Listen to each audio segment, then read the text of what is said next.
যে স্বৈরাচারকে বাংলাদেশের মানুষ কিছুদিন আগে বিতাড়িত করেছে, সেই স্বৈরাচারের পুনর্জাগরণ প্রতিহত করতে আমরা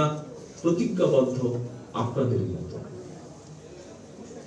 বিশেষভাবে একটি বিষয় বোধ এখানে কয়েকজন বক্তা উল্লেখ করেছেন, আমি আপনাদের সাথে একইভাবে বলতে চাই যে এই দেশকে কোনো চরমপন্থা বা মৌলবাদের অভয়ারণ্য যেন কোনোদিন পরিণত হতে না পারে, সেটিও কিন্তু আমাদের প্রত্যাশা, সেটিও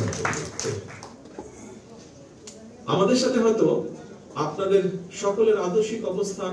এক নাও হতে পারে, মানে পলিটিক্যাল আইডিওলজি এক নাও হতে পারে, কিন্তু এটি কিন্তু কোনো সমস্যার বিষয় না। এটিকে ভিন্নভাবে হয়তো কেউ বলেছেন এখানে কোনো বক্তা, বা খুব সংক্ষেপে যদি বলতে হয়, এটি কোনো সমস্যা না, এটিকে কেউ দয়া করে সমস্যা হিসাবে দেখবেন না। বিষয় হচ্ছে যে এই দেশের সার্বভৌমত্বের প্রতি আমাদের অবিচল আস্থা প্রকাশের জায়গায় কিন্তু আমরা সকলে এক এক এটা কিন্তু সকলের মধ্যে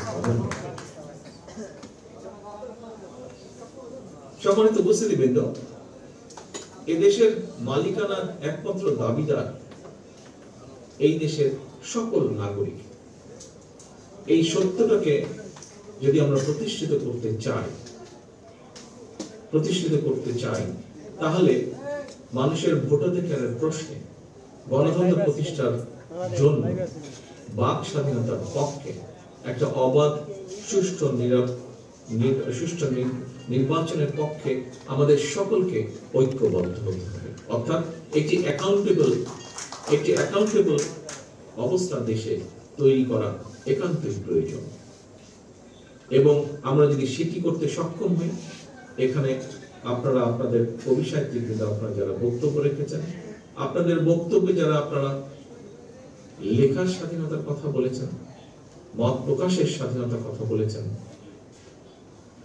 আপনার মত পার্থক্য তুলে ধরার কথা বলেছেন, সমালোচনার কথা বলেছেন, আমরা সেই অধিকারগুলোকে প্রতিষ্ঠিত করতে পারি যদি আমরা একটি অ্যাকাউন্টেবল রাষ্ট্র ব্যবস্থা গড়ে তুলতে সক্ষম হয়, এবং সেটি একমাত্র করা সম্ভব মানুষের ভোটের অধিকার রক্ষার মাধ্যমে।